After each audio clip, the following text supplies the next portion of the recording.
Bakit importanteng tumatawa? Number one, scientific muna tayo. Pag tumatawa o nagiging masaya tayo, our own body, sarili nating katawan, produces happy hormones which is called endorphins. And endorphins, for your information, is a natural pain reliever. So pag masaya ang katawan mo, masaya ka, masaya utak mo, masaya ka, naggagawa ang katawan mo ng endorphins. Unti-unti nawawala yung pain. Kaya pag may masakit sa inyo, huwag kayong manonood ng drama. Naapektuhan kayo mentally and emotionally.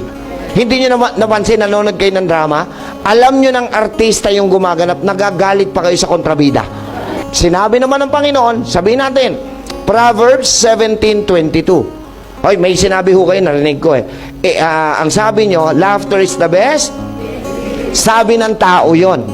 Ang sabi ng Diyos, Proverbs 17:22, a merry heart, hindi laughter, a merry heart, ang masayahing puso, tama, ay mabisa pa kaysa gamot. Pero ang malungkuting puso at espiritu ay nakatutuyot hanggang buto. Hindi totoo yung laughter is the best medicine. A merry heart, masayahing puso.